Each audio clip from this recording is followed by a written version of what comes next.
né? Seja o reforço Sim. positivo, seja o reforço negativo. Primeiro, eu queria que você falasse um pouquinho para a gente assim, sobre essa questão do reforço. O que seria, assim, mais ou menos, né? O sistema de Sim. reforço, o positivo Uhum. e o negativo. E aí depois a gente vai pensando em exemplos práticos. Tá. Pode ser? Então, pode ser, vamos lá. Hum, Então, você falou e é muito comum, assim, a gente ver essa questão de acabar ensinando comportamentos inadequados, principalmente quando a gente fala de uma criança, por exemplo, que é da minha área, né? sim, Os pais às vezes acabam reforçando um comportamento que às vezes não é tão legal e às vezes é muito sem querer, realmente. Mas assim, é muito legal também trabalhar muito esse tipo de conceito quando a gente está falando de. Quando os pais são leigos, então eles não vão entender, então, tipo, a gente tenta orientar para que eles consigam reforçar comportamentos certos. E isso é muito difícil, mas não é impossível. sim, E quando a gente está falando de reforço também, né? Uma coisa que me encanta muito na análise do comportamento é justamente essa linguagem muito acessível da análise do comportamento, que eu particularmente acho que sim, é muito tranquila de entender. sim. Até mesmo sem usar termos técnicos. Então, Sim, né? Então, o reforço geral, assim, você vai me ajudando aí que, enfim. Mas o reforço ele parte da ideia de que a gente de que um estímulo ele vai vai um estímulo, pera, vamos lá. Vai ter vamos. algo que é acrescentado no ambiente para que esse comportamento ele aumente de probabilidade para que aconteça de novo, né? Sim, Então, se uma criança, e aí a gente tem essa confusão muito clássica de que reforço negativo e punição é a mesma coisa. não, não Não é. é, não é, ela é É, diferente. O, a punição ela vem de sensações de ansiedade, ela geralmente tem um prazo muito curto, assim. Geralmente, e falando de pessoas, a gente fala sim. de consequências muito ruins, traumas, ansiedades, enfim. Então, o reforço geralmente vamos lá, tem um comentário aqui que eu quero ler. Vamos lá, que tem uma pergunta que eu gostei aqui. A questão do reforço positivo ou negativo vem de adicionar ou remover determinado estímulo e não que positivo significa fazer somente coisas boas. Isso, Justamente, é. justamente isso. Reforço, ele sempre vai aumentar a probabilidade do comportamento acontecer novamente. Tô tentando pensar um exemplo, mas vamos lá. Mas não necessariamente um reforço positivo, ele quer dizer que ele é uma coisa boa, nem ruim. É Sim. só um Não tem conceito. juízo de valor. É, não tem juízo de Exatamente, valor. exatamente. Então, mas é exatamente isso. É que realmente não significa que é uma coisa Eu ruim. costumo. Pode falar um Pode falar. pouquinho? Eu Pode, costumo pode. dizer que o reforço positivo e reforço negativo tem muito mais a ver com uma linguagem matemática, né? Positivo de Sim, mais, de sim. adicionar, e negativo de menos, Isso, de subtrair. Então, isso. é como Exatamente. você disse aí, pensando um exemplo. Vamos pensar num exemplo aqui no universo dos cães. Quando o Uhum. cão senta, quando eu peço e eu dou um petisco, eu Aham. adicionei ali no ambiente Exatamente. um agrado Uhum. alimentar, então foi um Sim. reforço positivo, né? Eu Sim, adicionei um isso. petisco. E aí vamos Sim. pensar num reforço negativo. O cão começa a latir, latir, latir, e eu não quero que esse comportamento prossiga, vai adiante. Então eu removo um elemento ali. Por exemplo, eu viro as costas e paro de dar atenção. Eu retiro a atenção, eu não dou a atenção para aquele comportamento, né? Então, a tendência é que ele não repita, que ele não deseja, porque ele, né? Então, exatamente. É isso, Vals mesmo, de negativo de remover. Tem um exemplo que eu acho muito legal de que é bem prático em relação ao reforço negativo, que eu acho que é o que mais rola confusão. Mas assim, basicamente, para se alguém não estiver entendendo, fala aí. Mas o reforço, ele basicamente consiste Pode perguntar. Ai, pera aí, que eu acho que o meu tá dando tudo certo. Deu uma travadinha. Acho que travou. Ai, vamos lá. Acho que é a internet. Isabela, depois eu vou te responder. Então é tudo culpa minha. A Amanda tá meio travadinha. Quando a Amanda não eu tô tentando. Ali, eu vou falar dessa. Então é tudo culpa minha. Eu costumo dizer o seguinte, que sim, a educação de cães, os problemas comportamentais em cães, na maioria das vezes, é problema de manejo. É culpa, né, do tutor. Sim. Mas a pessoa não precisa se sentir culpada, porque isso que a gente está fazendo aqui, que é discutir educação de cães, discutir educação, não é muito comum em nossa sociedade. Então, assim, a Amanda falou no início que muitas vezes os pais reforçam comportamentos indesejados nos filhos, nas crianças, nos humanos, mas sem saber, porque ela não parou para discutir com um profissional, está fazendo de forma inconsciente. Então, muitas vezes com os cães a mesma coisa, a gente peca por não saber. Então, eu desejo muito, a minha maior vontade, assim, nessa minha vida de adestradora aí, é ajudar cães e tutores terem uma melhor relação através do conhecimento. O tutor precisa de conhecer o comportamento do cão para não pecar, né? Então, assim, o cão que destrói, o cão que late muito, o cão que rosa, não é o cão ruim, né? Muitas vezes é um manejo que não é legal, é um manejo ruim, é uma forma, né? E às vezes esses comportamentos são reforçados, às vezes até mesmo com um olhar. Eu dei o exemplo do reforço negativo, da gente não prestar atenção no comportamento errado.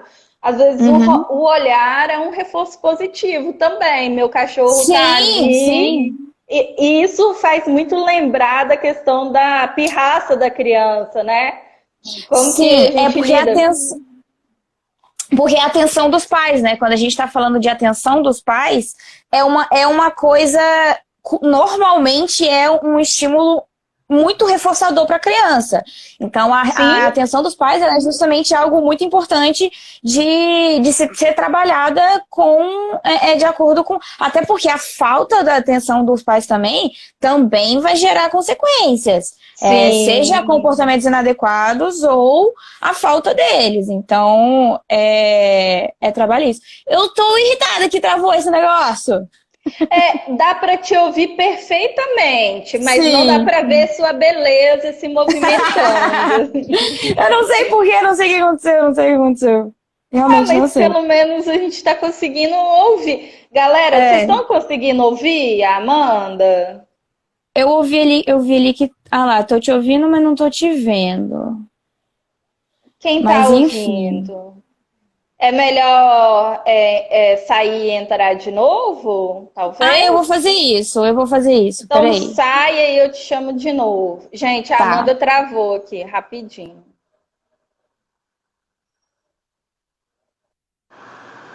Sobre reforçamento negativo, né? E tem um exemplo muito legal que eu gosto de dar, que eu acho que é muito prático, de quando Boa noite, gente. Qualquer coisa pode perguntar, tá? Enfim. Isso. Mas tem uma questão muito prática de que quando se num casal de relacionamento, se eles estão brigando por causa de, não sei, se a falta de o homem ele não dá atenção para a menina, aí ela vai lá e vai reclamar. Se ele acrescenta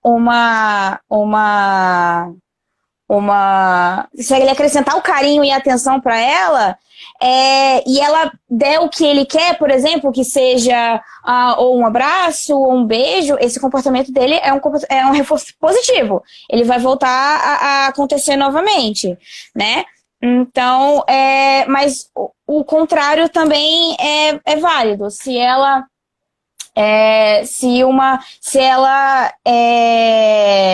Peraí que eu tô tentando lembrar. Mas a ideia é mais ou menos essa, de acrescentar e retirar, né? A punição, ela geralmente vem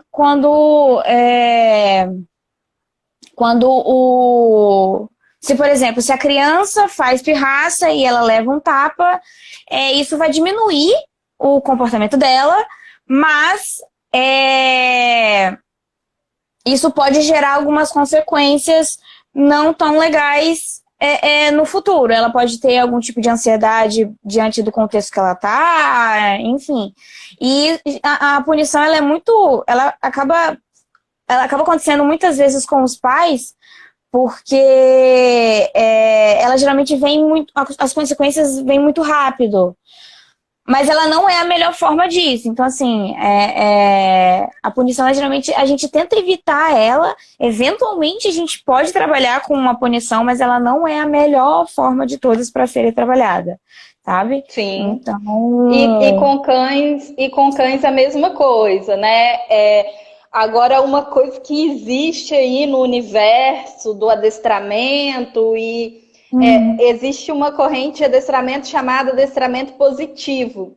E aí as pessoas que não conhecem muito da psicologia comportamental, muitas vezes abordam a gente fazendo a seguinte pergunta: Ei, você trabalha com reforço positivo? Eu falo, sim, trabalho com reforço positivo. Ela, mas você não trabalha com reforço negativo, não, né? Eu falo, alguma coisa ruim. Trabalho com reforço negativo também. Aí eu tenho que explicar a diferença entre reforço negativo e punição, né? Porque trabalhar com reforço negativo e reforço positivo, positivo e negativo, é impossível, é praticamente impossível você não utilizar o reforço negativo. Como eu te disse inicialmente, eu disse para vocês, né? Aquela simples atitude de retirar uma atenção para um comportamento indesejado já é um reforço negativo. E a gente não pode ficar ali bajulando um cachorro que está, sei lá, destruindo coisa. Eu vou ficar ali dando atenção para ele, passando a mão, falando que lindinho, filmando, igual a gente vê, né, em vídeo que viraliza na internet. O pessoal morrendo de rir, filmando a criança fazendo pirraça, o cachorro destruindo coisa. Então, isso é reforçar positivamente. E aí, quando você não valoriza aquilo, simplesmente não valorizar, retirar a atenção. A colega está perguntando, como que você trabalha com reforço negativo? Um exemplo básico é esse. Eu chego em casa, o cachorro pula em mim, pula, o que eu vou fazer? Eu vou virar as costas e não vou dar atenção. A partir do momento que ele parou, tá com 4 patas no chão, tá tranquilo, tá sereno, eu vou lá e faço carinho. Isso, lindo, muito bom, garoto. Então, assim que a exatamente. gente trabalha com o sistema de reforçamento, né? Com a criança, a atenção ela é muito subjetiva, né? Ela pode ser mudada de criança para criança, isso é óbvio. Mas é mesmo, a ideia é a mesma. Se uma criança ela faz pirraça e a atenção do pai ela é retirada, a tendência é de que a criança ela provavelmente vai insistir por um tempo, porque é normal que ela vai insistir, até porque a gente está falando normalmente de um contexto em que o contexto da casa da família, por exemplo, em que os pais eles costumam dar atenção, muita atenção quando a criança faz uma pirraça. Então, seja se bater, seja gritar, jogar brinquedo fora. Então, quando essa atenção ela é retirada, a tendência é que, mesmo nessa insistência, a tendência é que quando a gente vai modelando, vai assim, aos pouquinhos vai fazendo com que a criança ligue justamente esses comportamentos de que fazer pirraça, eu não vou ter a atenção dos meus pais. Então, a tendência é que ela aumente, ela diminui esse comportamento de pirraça e aumente outros comportamentos, como se a gente for reforçar retira a atenção quando esses comportamentos inadequados acontecem e se ela, quando ela já está calma ou ela está falando baixo, não está se debatendo, e aí sim os pais dão atenção, aí sim a criança vai começar a ligar isso daí, essa contingência, né? Vai começar a relacionar esse comportamento com essa consequência dos pais. Isso também eu acho que com cães deve ser muito comum também usar a comida, né? Porque... Sim. E a própria atenção, porque cães também gostam muito de atenção, de carinho, de afago, né? Agora, uma coisa, Amanda, assim, que pelo menos com os cães é fatality, assim, que é péssimo. A pessoa tem que ter bastante certeza do que está fazendo. Porque tem aquele cão insistente. Como tem a criança insistente, tem aquele cão insistente, né? Vamos dar um exemplo que eu utilizei numa videoaula esses dias. O cão que quando você senta no sofá para assistir a TV, ele fica latindo, querendo que você brinque com ele, que jogue bolinha, que pegue no colo, né? E aí você mentaliza, não vou dar atenção para isso, porque senão eu vou reforçar o comportamento. E aí você não dá atenção. E o cão continua, vai aumentando. E aí você perde a paciência e você perde pro cão. Ai, que cachorro chato, toma esse brinquedo. É isso exatamente. Aí já era. Isso é totalmente fatal, assim. Então, assim, a partir do momento que você decidiu que você vai retirar a atenção, vai ser retirar a atenção, pelo menos no caso do cachorro, né? Até a atitude cessar. Porque se você deixa ele aumentar a expectativa, vai aumentando a intensidade, e aí você recompensa lá no topo, no auge da crise, tem até resposta hormonal, né? Vai dopamina, né? Envolve isso. Respostas hormonais que fixam aquele comportamento ali. E aí, para remover depois, já era. Então, assim, quando a gente vai analisar o comportamento de um cão, o problema do meu cão é que ele late quando eu estou assistindo TV. Toda vez que eu estou assistindo TV, ele late. Aí a gente tem que fazer uma anamnese aí para saber como que foi que startou aquilo. Porque geralmente nós fizemos aquilo dar início, startar, né? E eu não sei como que é com criança, porque às vezes envolve até risco, né? Às vezes a criança está se machucando, eu não sei, né? Então, quando a gente trabalha nesse contexto, é óbvio que se a criança começa a se machucar, ou sei lá, ela sai correndo e vai correr pra rua, é óbvio que a gente não vai deixar a criança sair, ou correr pra rua e você correr o risco de ser atropelado ou se machucar. Não é isso. Mas eu acho que E aí é muito legal pensar desse jeito, porque, assim, pensar que tem certas coisas que a gente pode fazer para que a criança não corra o risco, mas a maior parte do comportamento de todo esse comportamento que toda essa topografia mesmo, do comportamento em si, de jogar um brinquedo pro longe, de gritar, bater o corpo.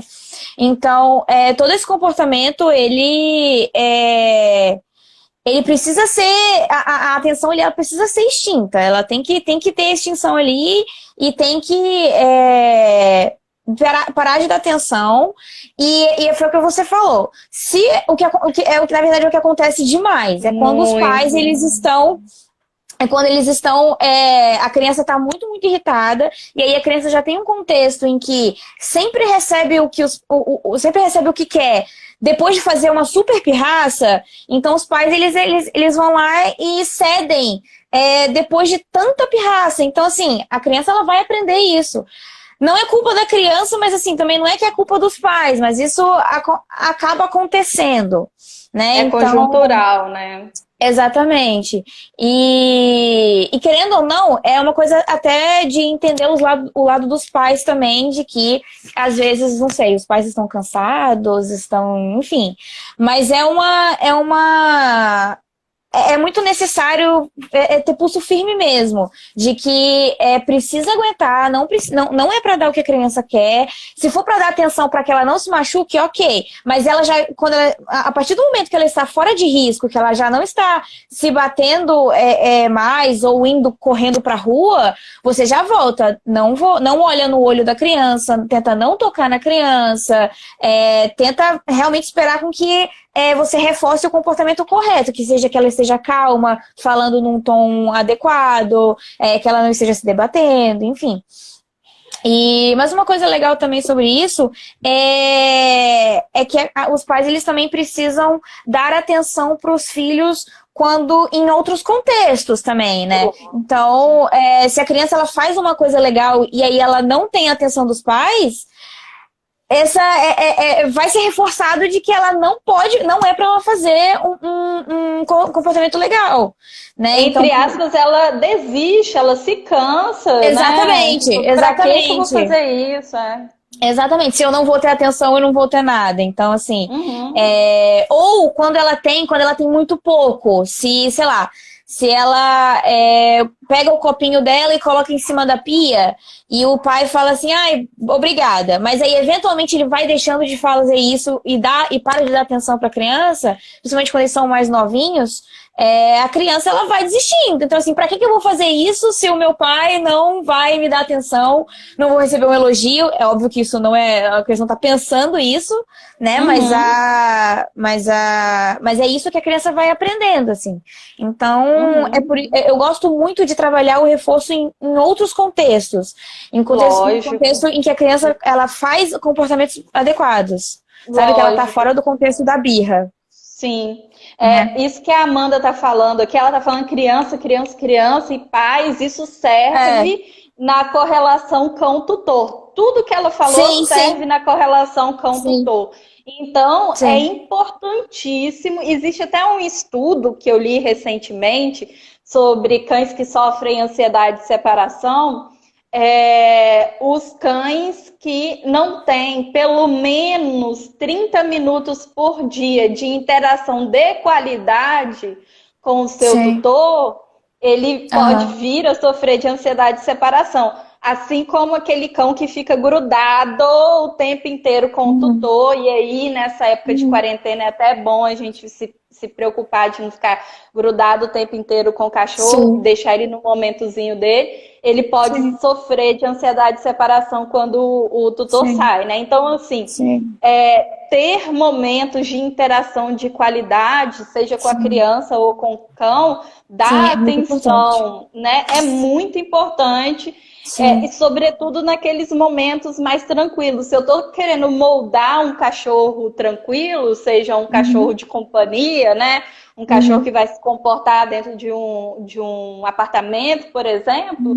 Então é importante que eu esteja o mais tempo possível com ele em interações de qualidade, Sim, com um carinho, com um brinquedinho, e sim, quando ele tomar atitudes que a gente gosta, por exemplo, fazer o xixizinho no lugar certo. Pô, eu tenho sim, um cachorro aqui que tem 5 anos e uma cadela com 1 ano e pouco, que até hoje, quando eu vejo eles fazendo xixi e cocô no lugar certo, eu falo, ai, que bonitinho, parabéns e sim, tal. E sim, para cães, a dica aí para tutores, essa questão de comunicação interespecífica entre as duas espécies, porque com a criança a gente pode falar parabéns, minha filha, é isso aí. Agora, sim, com o cachorro é muito importante a entonação de voz. Então, uma sim, vozinha afável, isso, parabéns, ai sim, que gracinha, nananã. Isso reforça, né? Isso é um reforço positivo. Agora, a sim, voz mais dura, ó, não pode, parou, sim, né? Então, é bom a gente jogar com a entonação de voz. sim, E sempre que a gente vê nossos cães tomando atitudes que a gente deseja, é bom que a gente reforce, fazer sim, o esquema do reforço fora do momento de crise, né? Que exatamente, a exatamente. Amanda acabou de falar. Sim, É isso, tem. mas Pode essa questão dizer. do tom de voz é muito importante mesmo. Isso me fez até lembrar de. Eu tive o TCC da minha faculdade. Eu trabalhei muito isso com os pais, porque quando a gente é, trabalha muito com uma linguagem de olho no olho, conversar com a criança, se for para conversar, se for para dar atenção, tem que ser olhando pro olho, toque, encosta, abraça. Essas coisas são muito reforçadoras para a criança. Então, Sim. é importante trabalhar esse tipo de coisa e a entonação de voz é uma delas. Se o pai ele trabalha uma entonação de voz ríspida, muito sério, enquanto a criança está tendo um comportamento adequado, a criança ela começa a ligar a esses comportamentos adequados a essa reação dos pais. Então, isso também vai gerando com que ela possa diminuir muito ou até criar ansiedades em cima disso, né? Uhum. Então, eu acho muito importante Imagina trabalhar a isso, linguagem. imagina isso. O pai e o filho falam a mesma língua, né? No caso, nós Uhum, brasileiros aqui falamos português. Agora, o exatamente. tutor e o cachorro são Sim, linguagens diferentes. Então, essa questão da sim, entonação é crucial. Às crucial. vezes você pode falar Sim. assim, seu viadinho, você pode falar coisas pejorativas com seu Aham, cachorro de forma sim, mansinha, que ele vai entender sim. que é um Vai entender. agrado, entendeu? Sim, Então, assim, sim, isso é muito importante. sim. É, Agora tem uma série de perguntas aqui. Eu não sei quanto Hum. tempo que a gente está aqui. A gente tinha Eu também combinado não. 30 minutos, mas não dá para Ah, ver aqui. Eu não sei como que sim. faz.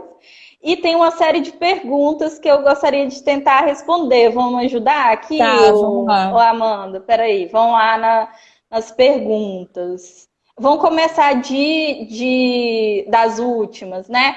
A menina perguntou Vamos. aqui. Primeiro, o Santana. Oi, você tem algum material, e-book, alguma coisa assim? Pois é, Santana, eu escrevi um livro. O livro está pronto. Eu estou fechando ainda a questão da capa, da ficha catalográfica, das coisas burocráticas. Mas está para ser lançado em maio e eu vou lançar primeiro como e-book e depois como versão impressa. Então, tem meia hora. Ih, a Amanda caiu. Peraí. A Amanda caiu. Adicionei. Então, é isso. Leandro, como eu faço para o meu cachorro? Mas aqui, porque Voltou, voltou, sem voltou. querer, sem querer, eu bloqueou o negócio. O Tá. Leandro, Ai. como que eu faço para o meu cachorro parar de quê? Fala pra gente. Aí ela falou: e se meu cachorro, se eu falo sério com o meu cachorro e meu cachorro rosna, quer dizer que Uhum. ele quer te desafiar? Muito provavelmente ele quer te desafiar. E aí Uhum. você tem que se manter na postura Se você falou sério com ele e ele falou mais alto, você tem que se manter na postura e você tem que reverter aquele comportamento se mantendo na mesma postura. Você não pode mudar de estratégia ali naquele momento e começar a agradar seu cachorro para ele parar de rosnar, não, tá? Interessante, interessante. Ok? Vamos ver. Adotei um filhotinho, estou apaixonada e passa a dar xixi cocô. Eles aprendem tão novinhos? Sim, a primeira coisa que eles aprendem depois do desmame, você pode inserir aí aprendizagem de necessidades fisiológicas num lugar correto. É cedinho mesmo, tem que ser cedinho. Que mais? Pior que trava aqui. Gente, é a minha primeira live. A minha também. E a da Amanda também. Estou uma semana com um York de 4 meses. Qual a melhor estratégia para ensiná-la a não morder? É levinho, mas me preocupo com piorar. É normal. São temas assim que não tem muito a ver com a questão aqui, mas a gente, né? Sim. É Não, normal, é normal que morda nessa fase de troca de dentição, de incômodo aí na gengiva, mas o problema é isso se consolidar como problema comportamental. Você pode redirecionar a mordida dela do corpo e lugares inadequados para brinquedinhos. Tem uns brinquedinhos que você compra em pet shop próprio para morder. E você redireciona a mordida para aqueles brinquedinhos. É uma das formas. Existem outras. Lídia, tem o meu YouTube, Maria Cecília Adestradora. Semana passada eu fiz um vídeo de uns 24 minutos falando só sobre isso. Então, lá no vídeo tem 3 estratégias. Entra lá no meu YouTube. Se você não conseguir o link, você me pede que eu te passo. Eu falei 3 estratégias para essas mordidinhas de filhote. Como eu trabalho com reforço negativo, já dei exemplos. Eu acho que é isso, né? Eu acho que é.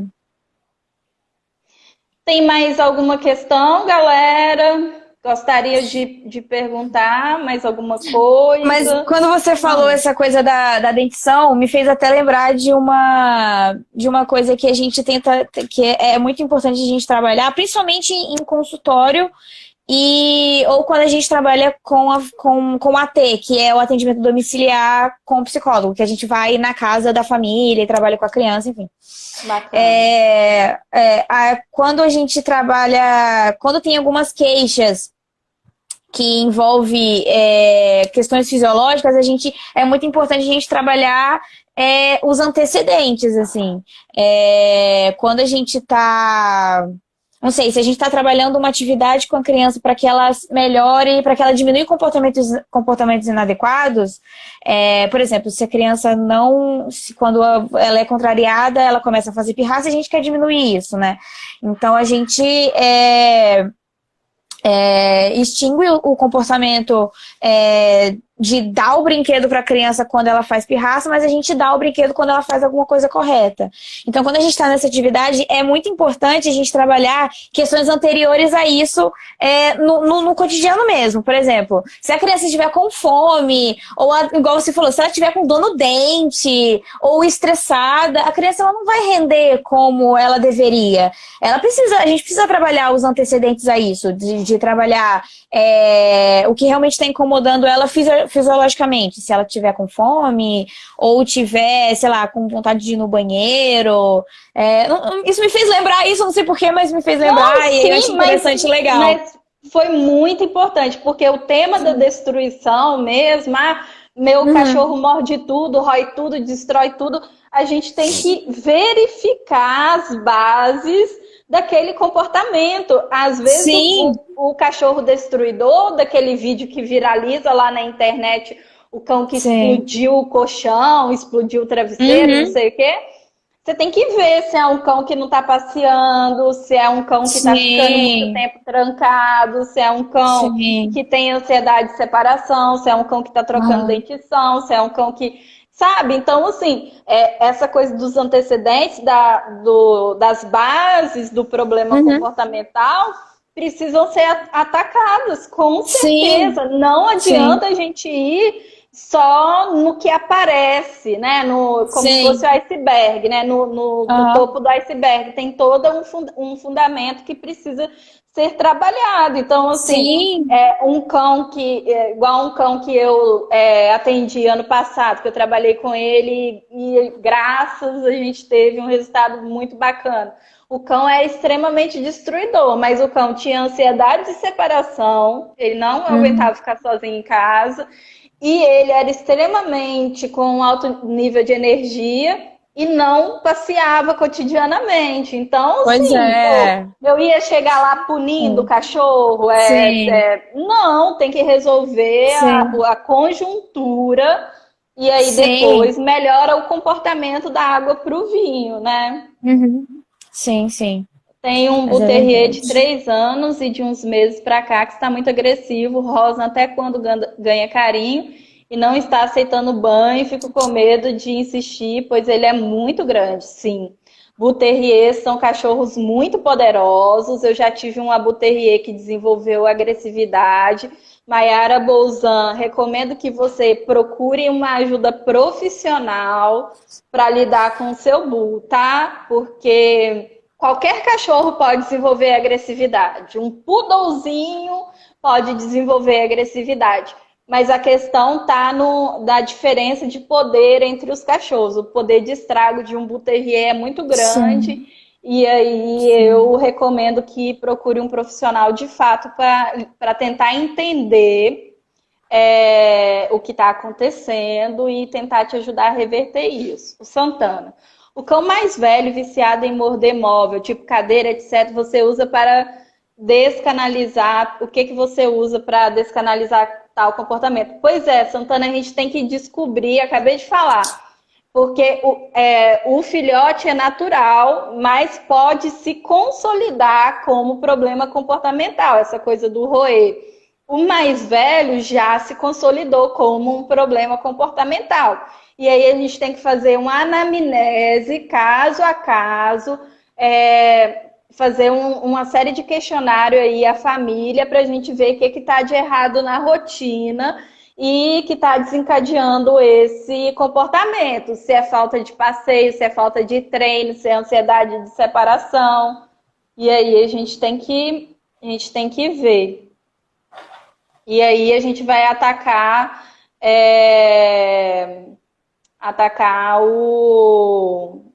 a base, né? O que está fazendo. Acho que é isso. Nós nos Acho que é propusemos. isso. Você quer dizer mais alguma coisinha, Não, Amanda? não, por Tem enquanto é isso. certeza? Até eu acho que é.